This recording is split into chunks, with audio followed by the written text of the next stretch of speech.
Assalamualaikum dear students. I am Dr. Ijaz Abbasi and you are watching my biology. Today we are going to study the bones and cartilages. Bones and cartilages are included in HSSC and A-level course. So we are going to describe their structure, their functioning and their composition. Bones और cartilages जो हैं ये skeleton का part हैं human body के अंदर, और बाकी एनिमल्स की बॉडी के अंदर भी जो है वो बोन्स और कार्टिलेजेस मौजूद होते हैं जो कि स्केलेटन जो है वो डेवलप करते हैं कलेक्टिवली. सो आज के इस लेक्चर में हम जो है वो बोन और कार्टिलेजेस का जो है वो स्ट्रक्चर, उनकी कंपोजिशन को डिस्कस करेंगे. सो सबसे पहले हम स्टार्ट कर लेते हैं बोन्स के बारे में.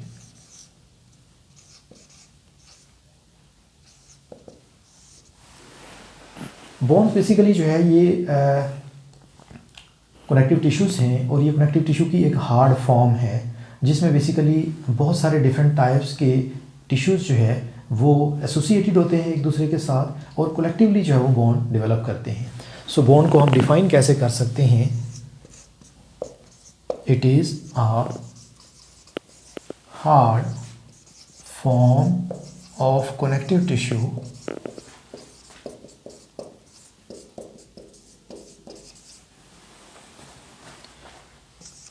associated with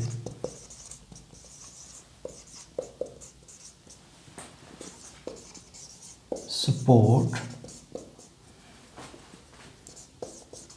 protection and movement. So ये जो है वो एक hard form of connective tissue है जो बॉडी में सपोर्ट भी प्रोवाइड करती हैं, प्रोटेक्शन के फंक्शन भी जो परफॉर्म करती हैं और मूवमेंट भी. इसके अलावा भी कुछ फंक्शंस हैं जो बोन्स जो परफॉर्म करती हैं, लेटर हम जो है वो डिस्कस करेंगे. सो सबसे पहले हम बात कर लेते हैं कंपोजिशन ऑफ बोन.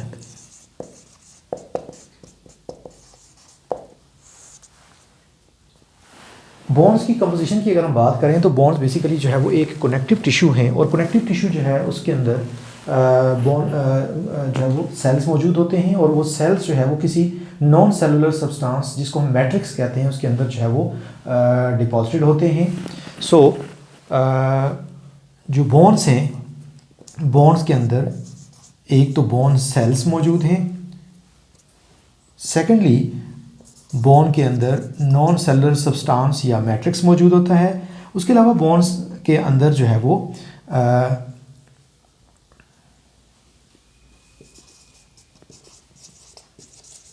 मिनरल्स मौजूद होते हैं. बोन सेल्स जो हैं ये बेसिकली जो है वो डिफरेंट टाइप्स के हैं. बोन सेल्स डिराइव होते हैं ओस्टियोजेनिक सेल्स से. ओस्टियोजेनिक सेल्स जो हैं these are actually stem sales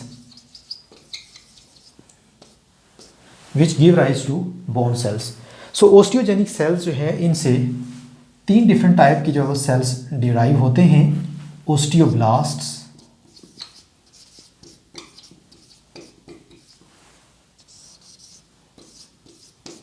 osteocytes and osteoclasts. Osteoblast जो हैं these are also called bone forming cells, जबकि जो ओस्टियोसाइट्स हैं these are called mature bone sales.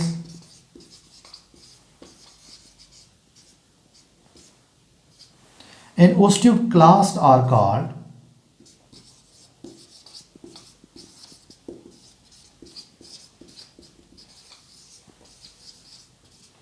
Bone dissolving cells.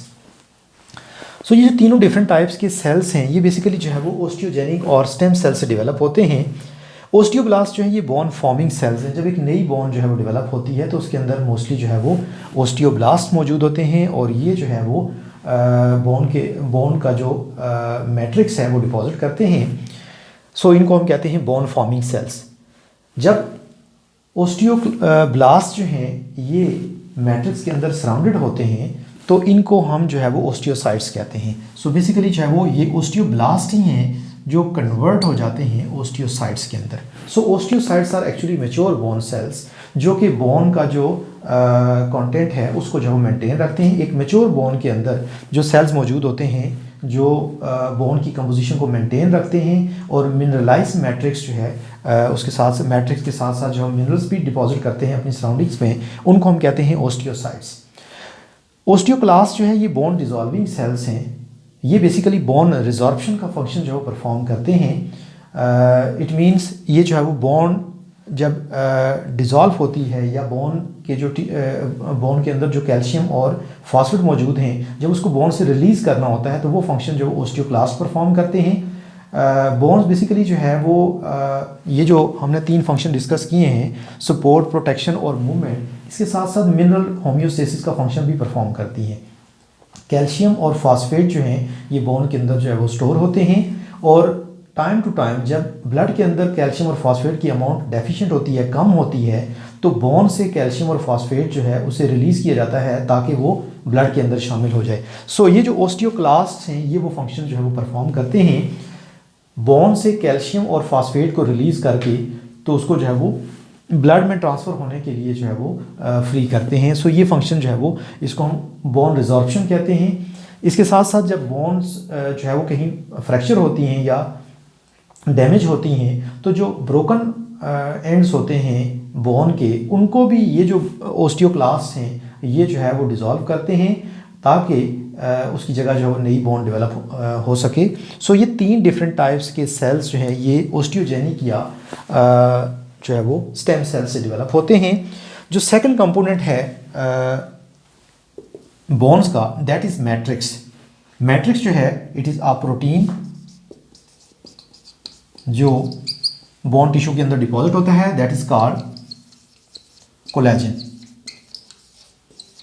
So collagen fibres जो हैं ये मौजूद होते हैं बोन के अंदर एज ए मैट्रिक्स, जिसके अंदर बोन के सेल्स जो हैं वो डिपॉजिट होते हैं।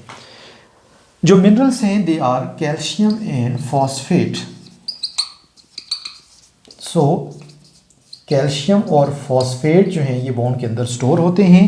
कैल्शियम और फॉस्फेट जो है इन्हीं की वजह से बोन का जो कलर है वो भी वाइट होता है और बोन की जो स्टिफनेस है, जो हार्डनेस है, वो भी कैल्शियम और फॉस्फेट की वजह से है। जितना कैल्शियम और फॉस्फेट जो है बोन के अंदर ज़्यादा डिपॉजिट होगा, बोन्स उतनी ही स्ट्रॉन्ग होंगी, थिक होंगी और उतनी ही जो है वो रिजिड और ड्यूरेबल होंगी। नॉर्मली जो है वो लेटर एज में जब एक पर्सन जो है उसकी एज ज़्यादा हो जाती है, लाइक 70-80 ईयर्स से ऊपर जो है वो हो जाती है, तो ऐसा ऐसा बॉडी के अंदर जो है वो ये जो मिनरल्स हैं इनकी डेपोजिशन कम हो जाती है, जिसकी वजह से आपने अक्सर देखा होगा कि जो ओल्ड एज लोग होते हैं उनके साथ अगर आप हैंड शेक करें तो उनके हैंड्स जो है वो आपको बहुत सॉफ्ट लगते हैं। समटाइम ऐसे फील होता है कि जैसे उनके अंदर बोन मौजूद ही नहीं है। सो उसकी वजह क्या होती है? उसकी वजह यही होती है कि ये मिनरल्स जो है वो कम हो जाते हैं, और जब मिनरल्स कम हो जाते हैं तो बोन्स जो है वो ज़्यादा फ्रेजाइल हो जाती हैं, ज़्यादा जो है वो उनके ब्रेक होने के या रप्चर होने के जो चांसेस होते हैं। तभी ओल्ड एज लोगों में जो है वो फ्रैक्चर ज़्यादा होते हैं, और वंस अगर फ्रैक्चर हो जाए तो उसकी जो रिपेयरिंग है या उसका जो आप कह सकते हैं कि रिकवरी है वो भी बहुत स्लो होती है। सो बोन के जो कंपोनेंट्स हैं, बोन की कंपोजिशन की हमने बात की है। इसमें बोन सेल्स हैं, 3 डिफरेंट टाइप के बोन सेल्स हैं। उसके अलावा जो है बोन मैट्रिक्स है जो कि कोलेजन प्रोटीन है, और उसके अलावा इसके अंदर जो है वो मिनरल मौजूद हैं। सो ये जो है वो बोन के कंपोनेंट्स हैं। नेक्स्ट हम बात करेंगे कि बोन जो है उसका स्ट्रक्चर कैसा होता है। सो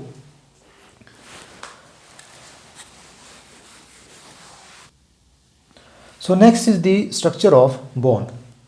बोन का अगर हम स्ट्रक्चर देखें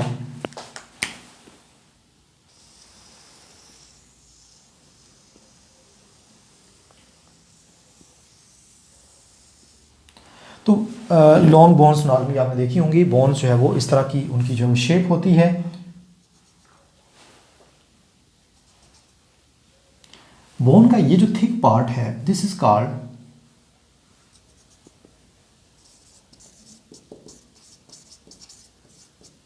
एपिफाइसिस। सो ये भी जो है वो एपिफाइसिस है, और ये वाला जो थिक पार्ट है and that is also epiphysis. So ये जो थिक पार्ट है दैट इज कॉल्ड एपिफाइसिस, जबकि ये जो बीच का पोर्शन है this is called diaphysis. So यहाँ से लेके यहाँ तक ये सारा जो बोन का पार्ट है, सेंट्रल पार्ट है, इसको हम डायाफाइसिस कहते हैं। इसको हम जो है वो शाफ्ट भी कहते हैं। सो ये जो है वो दोनों एंड्स जो है, जो थिक पार्ट है दैट इज़ कॉल्ड एपिफाइसिस, जबकि जो मिडल पार्ट है, जो थिन पार्ट है स्लाइटली, उसको हम शाफ्ट या डायाफाइसिस कहते हैं। अगर हम एक बोन का जो है वो सेक्शन ड्रॉ करें,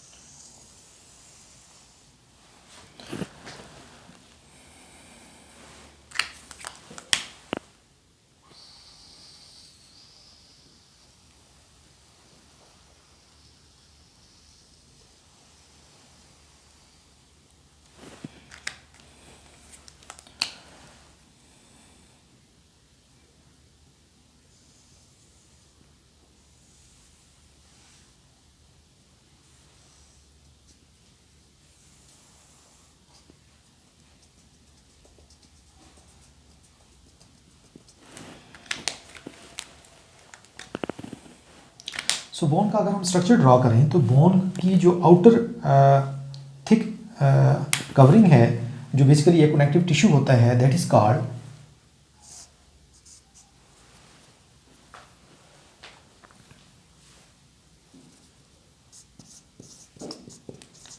पेरिओस्टियम। ये बेसिकली कनेक्टिव टिश्यू है जो बोन के अराउंड मौजूद है। पेरिओस्टियम के बाद जो बोन का इनर पार्ट है, ये जो सारा मैंने ब्लू के अंदर ड्रॉ किया हुआ है, इसको हम कहते हैं endosteum. This is actually the endosteum. और एंडोस्टियम को हम दो पार्ट्स में जो है वो डिवाइड कर लेते हैं।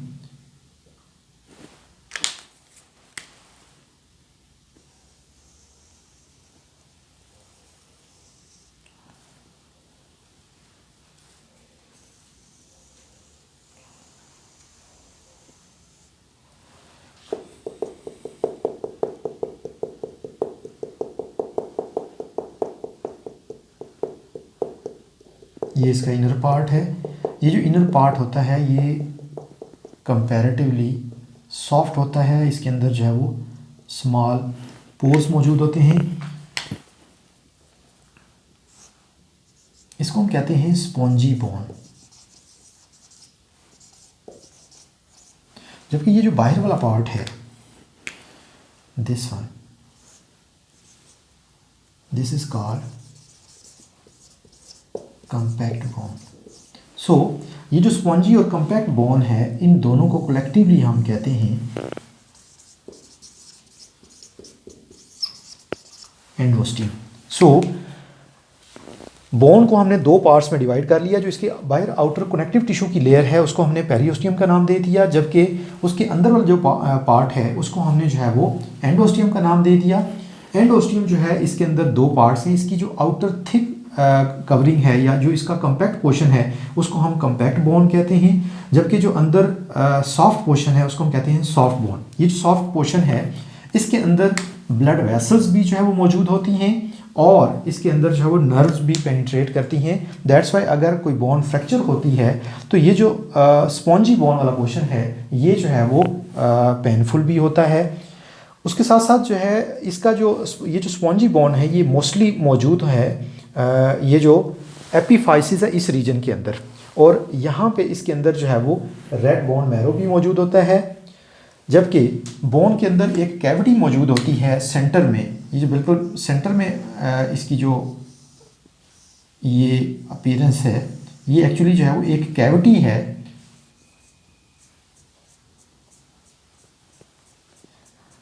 और ये जो कैविटी है इसके अंदर येलो बोन मैरो मौजूद होता है। So this one is yellow bone marrow. So ये जो ये येलो बोन मैरो जो है वो इस कैविटी के अंदर मौजूद है। इस कैविटी को हम जो है वो लुमेन कहते हैं। सो ये था बोन का जो है वो स्ट्रक्चर। ये हमने जो है वो एक सेक्शन ड्रॉ किया था और इसमें जो है वो पेरिओस्टियम, एंडोस्टियम के आगे फर्दर दो पार्ट्स हैं, spongy bone, compact bone, and then उसके अंदर जो है वो जो येलो बोन मैरो है ये हमने जो डिस्कस कर लिया। ये जो पोर्शन है यहाँ पे जो है वो रेड बोन मैरो होता है। Next is the cartilage. Cartilage जो है ये फ्लेक्सिबल फॉर्म है कनेक्टिव टिश्यू की। It is a flexible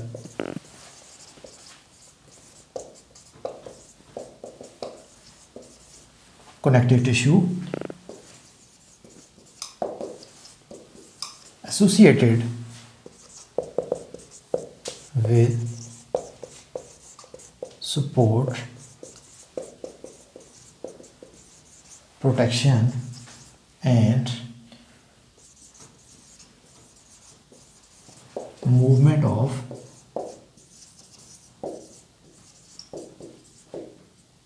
body parts. So cartilage जो है ये एक फ्लेक्सिबल फॉर्म है कनेक्टिव टिश्यू की, जो कि सपोर्ट, प्रोटेक्शन और मूवमेंट ऑफ बॉडी पार्ट्स जो परफॉर्म करता है। बोन्स जो हैं वो सपोर्ट, प्रोटेक्शन, मूवमेंट और उसके साथ साथ जो है वो मिनरल होम्योस्टेसिस जो है वो परफॉर्म करती हैं, जबकि कार्टिलेज जो है ये सपोर्ट, प्रोटेक्शन और मूवमेंट जो है वो परफॉर्म करता है। अगर हम कार्टिलेज के कंपोनेंट्स की बात करें तो इसके अंदर जो है दो मेजर कंपोनेंट्स हैं। Cartilage cells which are called as chondrocytes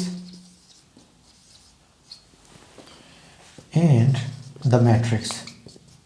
matrix again जो है कोलेजन प्रोटीन है जिसमें कॉन्ड्रोसाइट्स जो है वो मौजूद होते हैं।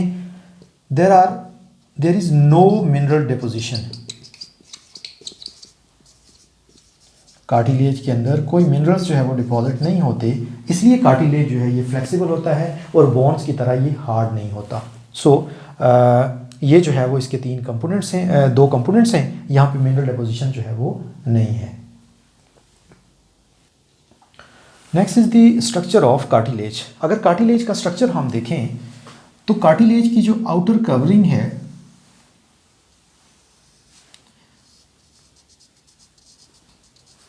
that is a compact layer of collagen fibers। collagen fibers जो है ये इस तरह से डेंसली पैक्ड फॉर्म में मौजूद होते हैं और ये जो आउटर कंपैक्ट लेयर है दिस इज कॉल्ड पेरिकॉन्ड्रियम। सो दोनों अतराफ में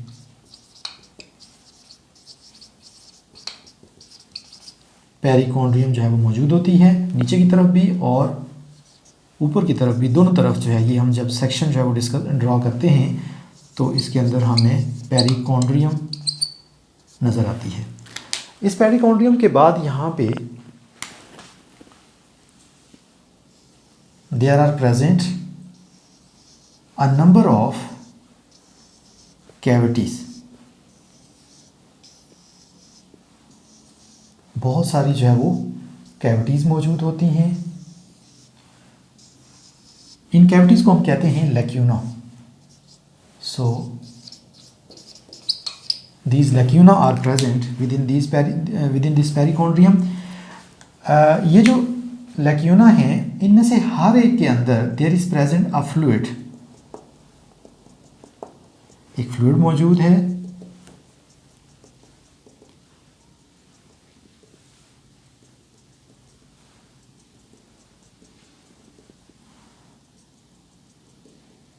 इस तरह से ये फ्लूइड मौजूद है और इस फ्लूइड के अंदर there are present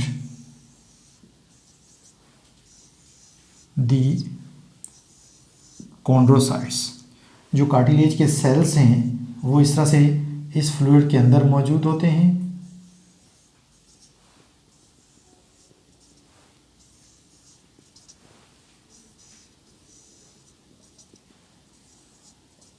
like this।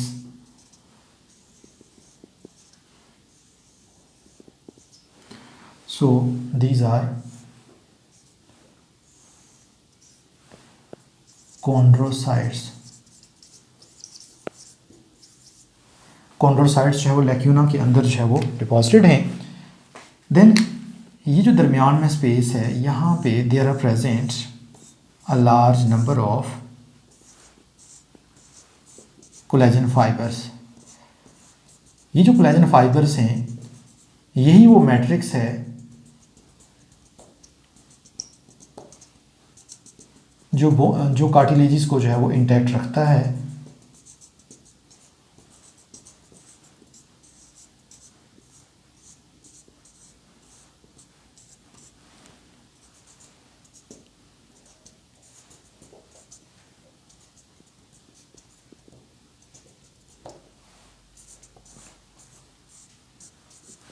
So this is the collagen matrix.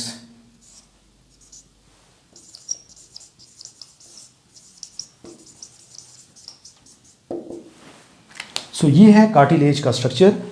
बाहर की तरफ जो है वो कोई भी कार्टिलेज है उसमें बाहर की तरफ जो है वो पेरिकॉन्ड्रियम मौजूद है और पेरिकॉन्ड्रियम के बीच में there is present the collagen matrix और कोलेजन मैट्रिक्स के अंदर लैक्यूना मौजूद हैं। लैक्यूना के अंदर जो है वो एक फ्लूइड मीडियम होता है जिसके अंदर ये सेल्स जो है वो एम्बेडेड हैं।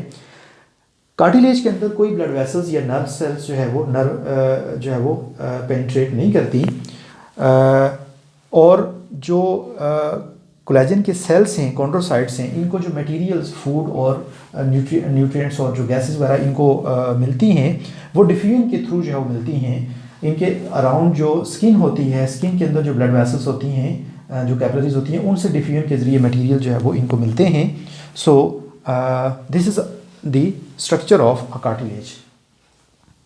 So next are the types of cartilage. Cartilage जो है बेसिकली एक छोटे बच्चे के अंदर बॉडी के अंदर मोस्टली जो है वो कार्टिलेज मौजूद होता है, लेकिन जो एज उसकी जो है वो बढ़ती है तो बहुत सारे जो कार्टिलेजेस हैं वो बोन्स से रिप्लेस हो जाते हैं। सो एक मैच्योर इंडिविजुअल की बॉडी के अंदर जो कार्टिलेजेस मौजूद होते हैं उनको हम 3 कैटेगरीज में डिवाइड कर लेते हैं, hyaline cartilage, fibro cartilage and elastic cartilage.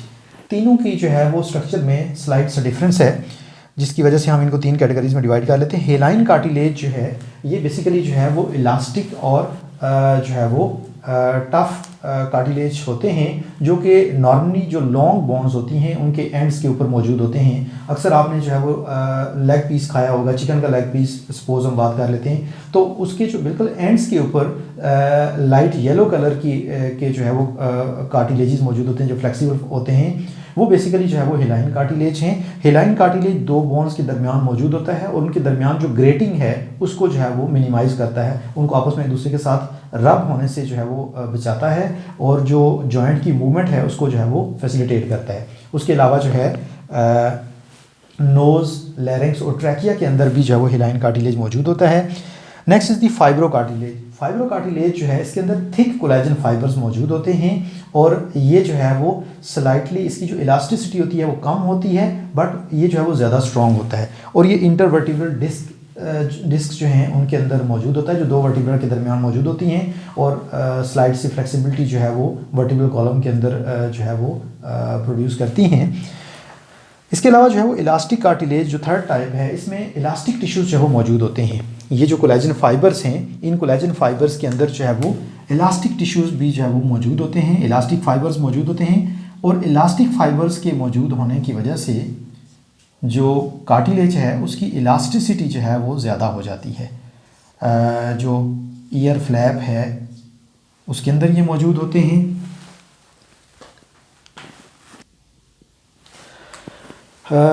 And पे हम थोड़ा सा बोन और कार्टिलेजेस को जो है वो कंपेयर कर लेते हैं, एक कंपैरिजन जो डेवलप कर लेते हैं।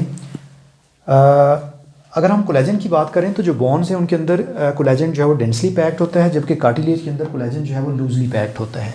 सिमिलरली जो सेल टाइप्स हैं बोन के अंदर 3 डिफरेंट टाइप के सेल्स हैं, ओस्टियोब्लास्ट, ओस्टियोक्लास्ट एंड ओस्टियोसाइट्स, जबकि कार्टिलेज के अंदर जो है वो सिर्फ एक सिंगल टाइप के सेल्स हैं, कॉन्ड्रोसाइट्स। ब्लड वेसल जो है वो बोन के अंदर प्रेजेंट हैं, मेंटेनेट करती हैं, जबकि कार्टिलेज के अंदर जो है वो मौजूद नहीं हैं। मिनरल्स जो है वो कैल्शियम और फॉस्फेट और समटाइम कार्बोनेट्स भी मौजूद होते हैं बोन के अंदर, जबकि कार्टिलेज के अंदर जो है वो मिनरल्स मौजूद नहीं होते। सिमिलरली जो एक्सटर्नल कवरिंग है बोन्स के अंदर उसको हम पेरीओस्टियम कहते हैं, जबकि कार्टिलेज के अंदर जो है वो पेरिकॉन्ड्रियम होती है। So this was all about the structure and functions of structure, composition and functions of bone and cartilages. Dear students, I hope so कि आपको ये जो है वो लेक्चर जो पसंद आया होगा और अगर आपको लेक्चर जो पसंद आता है तो वीडियो को जो है वो आप लाइक करें और मेरे चैनल को जो सब्सक्राइब करें। Thank you so much. अल्लाह हाफिज़।